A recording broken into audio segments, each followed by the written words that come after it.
It's the Rule of Nerds! And today, we're reviewing Doctor Strange. And we're telling you what we liked and what we didn't like. Here we go!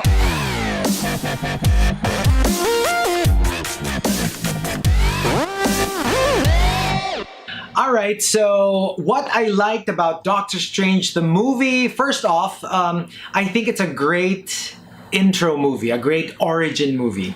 You know how like sometimes a lot of people have said that, you know, the Marvel Universe movies are beginning to feel like parts of a whole? Well, this is a great movie on its own, even without being part of the entire Avengers Marvel Universe kind of continuity. It's a great solo movie on its own. Even if, let's say, you didn't watch any MCU movie before, or you don't plan to watch any MCU movie after, it's a great, fun movie. One thing I really liked about this are the special effects. You know, visually, it's one of the best movies Marvel has ever made. Suffice it to say that I think this is the thing that everyone will share. The special effects is incredible. There are hints of The Matrix, Inception, an acid trip. All of those will be mixed in it visually, but always in a way where it serves the story and not just there to blow you away. So I find the visual effects in this movie really, really good. Yes, I know that a lot of people talk about, especially after the first time we saw the trailer, there's a lot of talk about how it seems very Inception-y. Inception-ish. Yes, you see the very obvious similarities, but it's much, much more than that. It's not an Inception rip-off. It's gorgeous, and there are other special effects parts that weren't shown in the trailer, and it's incredible. I mean, it's something that you've never really seen before. I've seen other movies try their jab at it, but this one really, really succeeded. Incredible.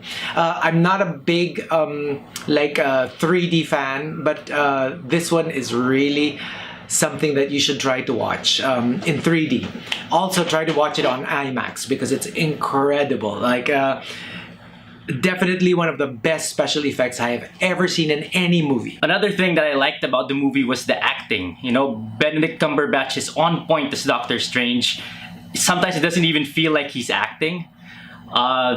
Tilda Swinton as the Ancient One, Mads Mikkelsen, Chiwetel Ejiofor. I think all of them lent the movie a certain gravitas that it really needed, because it's the kind of movie that is prone to going off the rails and becoming really comic booky. So, which is terrific acting performances all around. For sure, I really, really loved, other than Benedict Cumberbatch, I love Tilda Swinton as the Ancient One.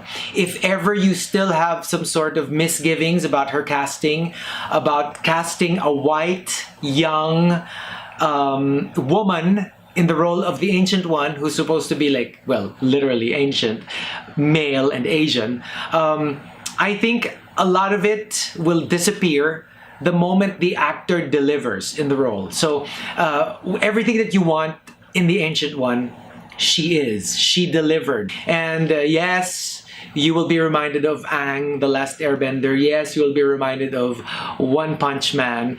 But all that will just be a side note. She is the Ancient One. You don't have to look for any other actor or actress to play it. You will be very happy that she did. Another person that I really liked in the role is Wong, because he is no longer the manservant, the butler. Here he becomes like his own character, and he becomes kick-ass and he becomes badass, and the actor Benedict Wong, who plays him, gave him a very different vibe, and I love it, because that's one of the concerns of a lot of people, especially the politically correct ones. Are we really going to show Wong as the Chinese butler, as the Chinese Alfred, and you know, very typically like with a Chinese outfit, and you know, very, very racist in a way?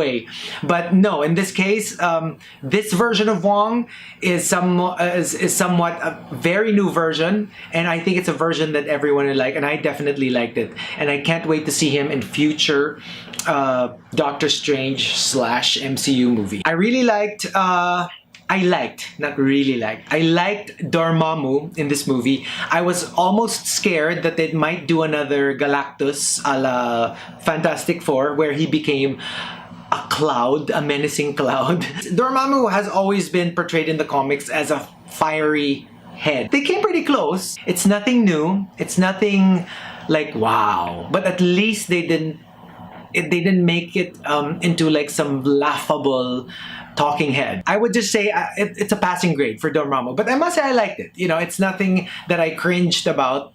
I actually enjoyed it. I was just kind of like hoping for something more imaginative or something more out of the box, but I'm happy. I'm completely happy with Dormammu. I love the science fiction in this movie. You know, they talk about things like the multiverse, which could open up a lot of new avenues for the Marvel Universe.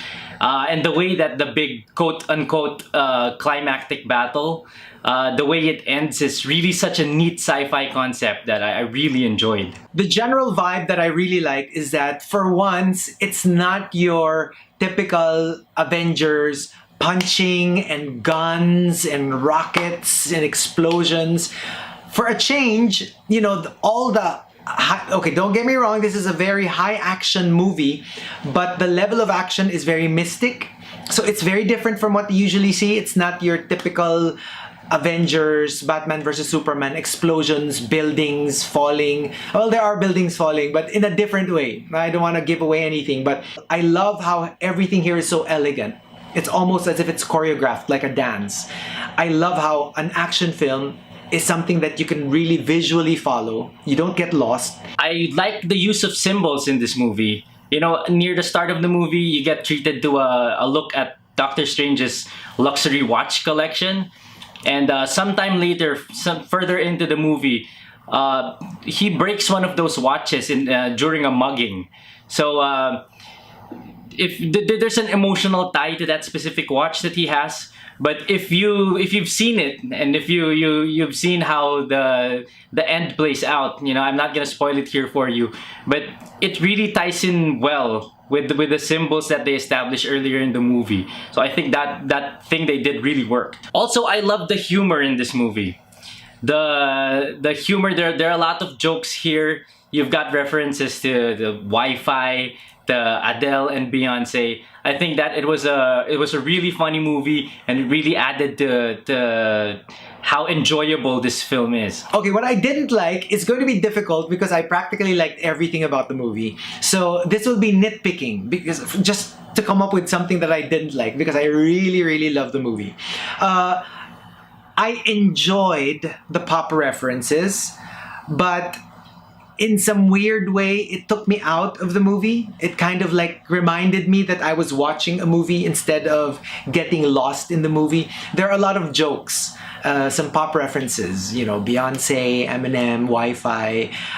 It's funny, don't get me wrong. I giggled, I smiled, I enjoyed it, but it's sort of like too, I don't know, it's too real that it kind of like took me out. Let's talk about some of the things I didn't like. There aren't really a lot of things that I didn't like, but if you want to get nitpicky about it, it's an origin story. Granted, it's a really good origin story that they told well, but you know, at this point of where we are in the Marvel Cinematic Universe and superhero movies in general, sometimes origin stories feel a little too familiar. And I think we've just all seen so many origin stories already that it's hard to really be fresh with it. Another thing that I didn't like about the movie is I wish we had more Rachel McAdams. I really think she's a great addition to the MCU. And there just wasn't enough of her. I loved whenever she was on screen. She's a great addition. I just wish she was more than just, okay, I need you, so let me put you back into the movie, but once I'm done, goodbye. I just wish she had, you know, more of I don't know, maybe like a Jane Foster kind of role in the movie. Also, some have said this is a little bit of a retread of Iron Man, you know. They hit a lot of the same story beats. It starts out with an arrogant, rich hero who has to learn how to really change himself to the good of the greater good. So there's a little bit of that in this. You can't refute that, but still, they told it very well. Like I said, there's not a lot to dislike about this movie. When it comes to the villain, I love Mads Mikkelsen as an actor, and I love him as the villain. The only thing, if I must nitpick, is that do we really need a Caecilius? Because basically, Baron Mordo is the same. You know, he's like the student turned villain. He did turn into a villain in this movie, but basically that's what the movie's ending is telling you. Watch for more Baron Mordo, but this time around, he's going to be the villain. So I don't know why we really needed in the comic book. In the comic books, Caecilius is really a very minor character. They made him into a major character here, so I don't know why we need the former student turned bad guy when we already have the bigger student turned bad guy, which is Baron Mordo. And I just don't know how, when he does become a bad guy in future movies, how it will be different from this one. So just that. But basically whatever I didn't like about the movie is really minor compared to what I loved about the movie. I super love Doctor Strange. It's something fresh, it's something different from the usual action that Marvel gives us. I super loved it. That's all I can say. Mads Mikkelsen's villain character was something that I didn't like too much. Nothing, not to take anything away from Mads Mikkelsen. He did a great job with what he was given. But I think the story just didn't serve that character really well, and it shouldn't, because you know he's just one character. He's not the lead character. This movie was about Doctor Strange, but I think that with the way he was built up at the start as a real threat, it didn't really end that well for Mads Mikkelsen's characters. It turns out he's really more of like a henchman, so it kind of neuters that threat a little bit. And it lends to that feeling that some have that Marvel doesn't really have great villains. Mads Mikkelsen's character is not the villain that's gonna make you rethink that. Here we go.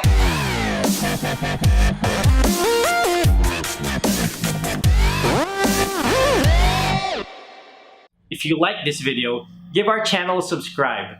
The Rule of Nerds. Also, you can follow us on our social media accounts. The Rule of Nerds on Facebook, Twitter, and Instagram. Nerds out.